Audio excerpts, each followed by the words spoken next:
Graça e paz a todos, aos filhos amados pelo Pai, que foram transformados, tirados da morte para a vida, ressuscitados em Cristo e assentados em regiões celestes em Cristo Jesus.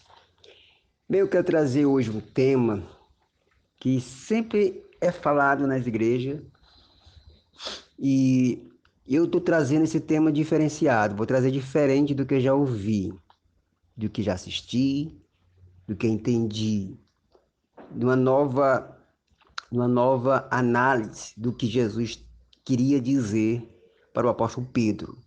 E o tema é a pedra. Tá? Então, eu quero trazer, com base lá no livro de Mateus, do Evangelho de Mateus, na verdade, o livro de Mateus, né? O Evangelho de Jesus Cristo, ali no capítulo 16 e no versículo 18, que diz assim: Isso é Jesus Cristo falando para Pedro, né? E eu também te digo que tu és Pedro, e sobre esta rocha eu edificarei a minha igreja, e as portas do inferno não prevalecerão contra ela. E te darei a chave do reino dos céus, e tudo quanto tu ligares na terra será ligado nos céus, e tudo quanto tu desligares na terra será desligado no céu.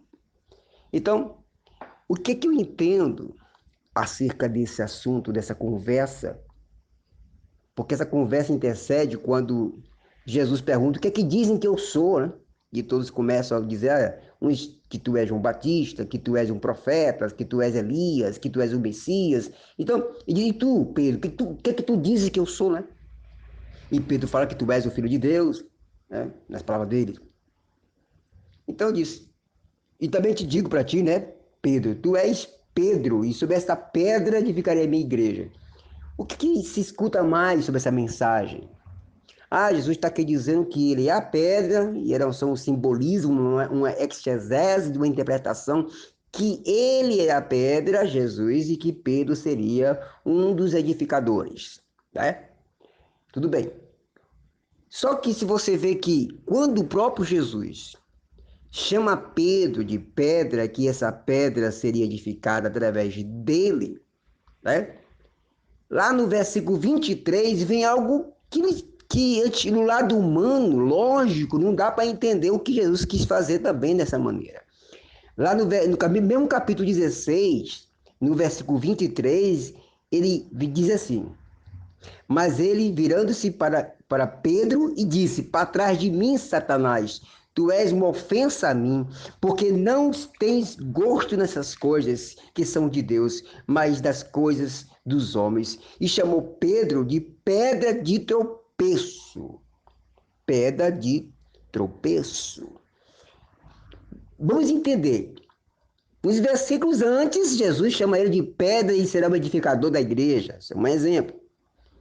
Logo mais, no mesmo instante, ele chama Pedro de Satanás e de pedra de tropeço. Ainda diz que Satanás pediu por ele. E aí, o que nós entendemos o que ele queria dizer isso? Pela lógica humana, não dá para entender o que Jesus quis falar. Não tem como um pastor lá em cima só ler aquele primeiro versículo que ele chama o Pedro de pedra e que edificará a minha igreja e não lê o texto dá todo o conteúdo da história, o que se envolve nessa palavra toda. O que ele quis dizer com isso? Chamou Pedro de pedra e agora chama Pedro de Satanás e chama ele de pedra de novo, mas agora uma pedra de tropeço. Peraí, Pedro é uma pedra que vai edificar a igreja de Jesus ou Pedro será uma pedra de tropeço na obra do Pai?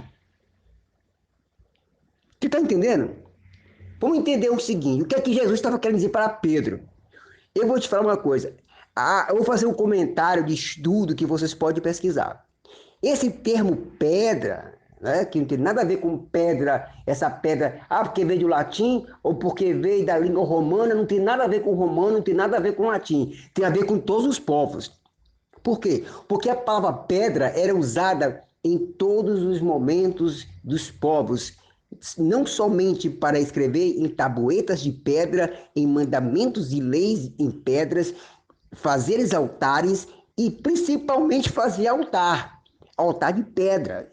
Está entendendo? Então, quando Jesus diz que sobre essa pedra edificaria a minha igreja, ele está dizendo que não mais seria necessário altares feitos de pedra, que eram costumes judeu, eram costumes dos babilônicos, eram os costumes do Egito, eram os costumes dos plebeus, eram costumes da Mesopotâmia, da Babilônia, dos fariseus, dos saduceus, era uma tradição da época dos juízes. Vou dar aqui um exemplo. Você lembra que quando Jacó chegou no deserto, que Jacó estava sozinho, que, aliás, não era Jacó, era Jacó, e teve um sonho, uma escada que anjo subia e anjo descia.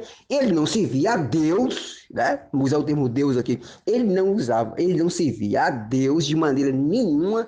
Quando ele tem esse sonho, o que é que ele diz? Ele pega umas pedras, forma ali um altar e faz uma oração dizendo, olha, se tu for comigo, tu me abençoar meu caminho, me der prosperidade, aonde eu for, tu estiver comigo, então tu serás o meu Deus. Até então ele não era Deus de Jacó. Era Deus de Isaac, mas não dele. A partir da oração diz, ó, então tu, preste bem, para as pessoas não terem a mania, esquece a mania de aprender a ler o texto, interpretar o texto, mesmo na própria letra. Ele não se via a Deus. Ele disse, tu serás meu Deus. Então era um costume das pessoas fazer altares e votos através das pedras. As pedras eram uma forma de compromisso, não só de leis, mas também de voto. Como Jacó fez. O que Jesus estava dizendo para Pedro é o seguinte, acabou essa história de pedra. Né? Lembra aquela conversa de Jesus com os fariseus, dizendo, vem cá, quem é o mais sagrado? É a oferta que se põe no altar? É o altar que é mais sagrado do que o que se oferta? Ou o que está acima de todos os dois é mais importante? Claro que Jesus é mais importante de qualquer altar, de qualquer oferenda, de qualquer oferta. Não é isso? Então ele estava querendo tirar essa ideia, esses costumes, não só dos hebreus, mas dos povos, de cultuar Deus através de altares, de pedras, que ele é a verdadeira pedra, que não precisava mais de algo físico, né? Sólido, para tocar, para segurar, para se botar a mão, para derramar o óleo em cima da pedra, para fazer o voto. Isso acabou isso, Pedro. Agora tu vai edificar através do meu nome a igreja. Que, na verdade, a igreja significa eclésia, né, no grego, mas significa que eu e você somos a igreja que serão edificadas pela palavra do evangelho da verdade, o evangelho da inteligência. Então, se você for lá em Coríntios, lá em 2 Coríntios, não, 1 Coríntios, vamos aqui, eu estou aqui com a palavra aqui aberta, então, 1 Coríntios, capítulo 8 e versículo 9, que diz, mas tomeis cuidado para que essa liberdade não se torne de alguma maneira pedra de tropeço para os fracos. Então, o que acontece? Paulo está exortando a igreja de Coríntios para ter o cuidado, o zelo, né? Não usar da liberdade para transformar a graça em libertinagem, ter o cuidado para que não se torne pedra de tropeço para os fracos. Que são fracos? Aqueles que não têm o conhecimento, aí não tem o egnosis, que é o conhecimento da palavra, o conhecimento do Pai, que ainda não tem firmeza ainda, que as pessoas que olhar para ele, vendo ele fazer coisas que não convêm com a palavra, se tornarem pedra de tropeço para essas pessoas. Foi essa mesma palavra que Jesus usou para Pedro, não seja para mim uma pedra de tropeço, que está me atrapalhando o meu caminho, tu está servindo de pedra de tropeço, vai tropeçar em ti. E Satanás impediu você para mim, a você. Então, ele está falando exatamente disso. Está falando de tropeço, está falando de edificações de altares, né? Você vê aqui, lá, exemplo, a lei de Moisés, que Moisés escreveu, está lá em Deuteronômio capítulo 4, versículo 13, né? Havia esses costumes de escritas na pedra. O mandamento para os hebreus não foi a primeira escrita em pedras, não. Os sumérios já escreviam. Os algarítimos, que era uma cidadezinha que hoje é Canaã, na verdade, ali já havia um povo que escrevia em tabuínas feitas de argilhas e feitas de pedras. Se escreviam matemáticas em pedras, como foi os gregos, como foi os babilônicos, como foi o próprio Egito, que é um dos lugares mais antigos do mundo, se escrevia em tabuínas, em pedras. Então, pedra simbolizava o que Jesus estava falando, eram rituais, costumes dos povos, que isso ia acabar. Esses templos feitos por mãos humanas que adoravam, né, como foi Salomão que fez o templo de Salomão, né, como Isaías, Elias, que fez aquele no Monte Carmelo, ali fez aquela fogueira que colocou as lenhas, colocou pedras ali, 12 pedras para simbolizar as 12 tribos de Israel, e tocou fogo. No Rio Jordão, quando atravessaram, colocaram 12 pedras no Rio Jordão. Quando saíram do Egito, deixaram 12 pedras no Mar Vermelho. Então, era uma tradição que Jesus estava acabando com isso. Ele queria acabar com essa tradição de pedras. É tanto que ele disse, né, que o fim da lei é Cristo para a justiça de todo que crê. Também disse Paulo, foi cancelado todos os escritos e dívidas que era contra nós, que constavam de ordenança, de alguma maneira nos era prejudicial. Então a lei era só prejudicava, a lei só apontava nossos erros, a lei só nos condenava. Por isso que os hebreus, eles não têm noção do que é vida eterna. Para eles, vida é prosperidade, é ter abundância, é ter uma grande família, ter várias mulheres. Era o costume dos hebreus. Para ele, a vida pós-morte não existia. Até hoje não existe. Para ele, existe aqui na terra, um reino na terra. Enquanto nós, filhos do Pai, que reconhecemos que há uma vida após essa, acreditamos que a pedra é Cristo e que Cristo edificou é a pedra que foi rejeitada pelos homens. Né? Aí você vai ali, o livro de Lucas. Lucas, que andava com o apóstolo Paulo, deixou algo bem interessante aqui lá. Lucas, capítulo 21, no versículo 6, diz assim: quanto a essas coisas, disse Jesus, que vides, dias virão que não se deixará uma pedra sobre outra pedra, a não ser que sejam todas derrubadas. Ou seja, está falando, vou derrubar tudo isso. Esses templos feitos por mãos humanas, esses cultos que havia.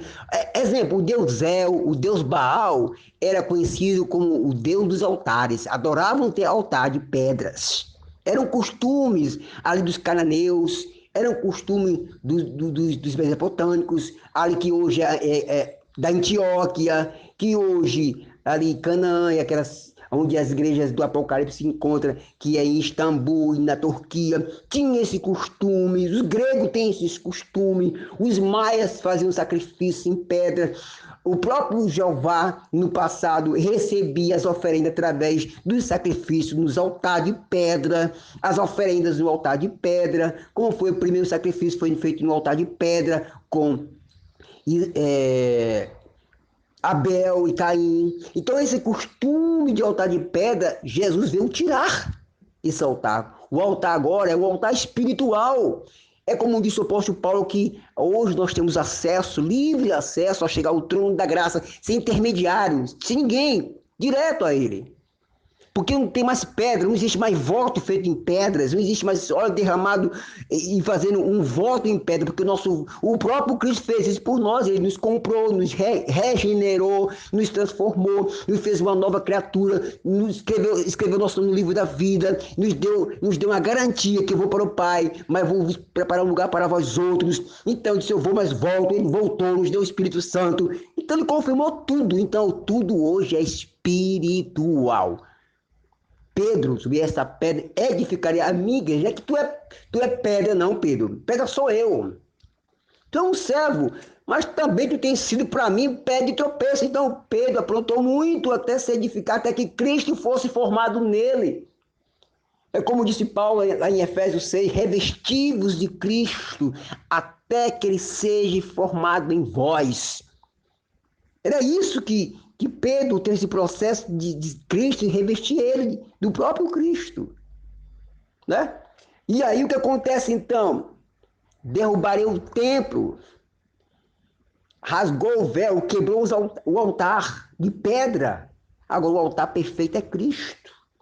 Sem oferendas, sem sacrifícios de animais, sem sacrifícios e nem recebimento de verduras, legumes ou colheita. Ele disse que o mandamento que eu vos faço agora é novo. A minha circuncisão agora é no vosso coração. Porque eu vou arrancar esse coração que é pedra e porei um coração de carne para ouvir a minha palavra, para se converter, para andar no caminho, ouvir a voz do Espírito, ouvir a palavra da verdade, o evangelho da inteligência. E o próprio Pedro reconhece isto no seu livro ali, 1 Pedro, capítulo 2, versículo 4, ele diz assim, olha que coisa linda. Versículo 4, chegando vós para ele que é em Cristo, como para uma pedra que vive, reprovada de fato pelos homens, mas eleita pelo Pai e preciosa. Então, ele está dizendo agora que nós somos pedras que vivem. Agora, Pedro reconhece que ele é uma pedra, mas que vive. Como? Estais mortos em vossos delitos e pecados, ele vos deu vida, estando vós mortos, e vos transportou para o reino do Filho do seu amor. Agora você, eu, somos o que? Pedras que vive. E quem é que vive? Cristo em vós, a esperança da glória. Cristo vive em mim, e a vida que eu vivo, agora eu vivo em quem? No Filho. O próprio Pai, o próprio Cristo. Era esse o entendimento que Pedro não estava entendendo. E por não entender, o próprio Cristo chamou ele de pedra de tropeço. Não atrapalha a obra, Pedro. Quantas pessoas atrapalham a obra? Você tem uma visão de construir algo para o Pai, tem uma visão de pregar o evangelho da verdade. Quantos se levantam contra? Quantos colocam barreiras, dificuldades para pegar o evangelho da verdade, o evangelho da inteligência? Porque prefere o sistema, prefere viver de acordo com o sistema que está podre. Um sistema envolvido com política, o eclesiástico envolvido com a política. E sempre a política com a igreja nunca deu certo. Temos exemplo de Constantino, que usou de sabedoria. O inimigo do meu inimigo é meu amigo. Então ele transformou os cristãos lá em amigo dele, que era o próprio império que perseguia. Ele fez um concílio, decidiu criar o cristianismo em uma mistura de paganismo, foi traduzido por pagão, traduzido por Orgênio, que era um cara que era armiliano, estudava acerca do deus touro, que é Baal, era cultuador dos arianos, que era também o culto a Baal, e aí traduziu a palavra e todo mundo aceitou até hoje, e vive na sua casa com a tradição de uma tradutora que foi traduzido, uma cópia de uma cópia, outra cópia, que é a Vulgata e a Septuaginta, que está aí hoje a Vulgata transformada para nós, e nós engolimos como se fosse tudo verdade, e sem nenhuma falar que tem faltando alguma coisa, porque ele deixou vários livros lá e chamou que aquele livro não era inspirado. Quer dizer que ele tinha uma inspiração do Espírito Santo para dizer qual era o livro que era correto para todo mundo aderir como correto. E os demais, então, que escreveram, que sofreram pelo amor evangelho, então esses livros não prestam. E ele foi assim que foi feito, e todo mundo pronto, calou a boca, é isso aqui que temos como regra e acabou, o resto não é. Não é assim, meu amigo. Por isso que disse o meu povo sofre, porque desconhece a palavra da verdade.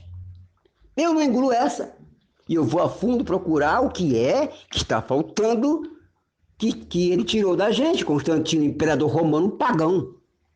Então, referente, voltando ao assunto da pedra, nós hoje somos pedras que vivem. Pedro reconheceu que hoje, naquele momento dele ali, ele aceitou que agora eu sou uma pedra que vive, uma pedra que prega o evangelho, uma pedra transformadora que irá transformar outras vidas também para se transformar em pedras que vivem. Então nós somos pedras que vivem, pedras que foram rejeitadas pelos homens, que as pessoas nos rejeitam, como falamos de Jesus Cristo, mas para o Pai, nós somos pedras preciosas, propriedade exclusiva. Nós somos moradores, o Espírito de Deus mora em nós, o Espírito Santo mora em nós.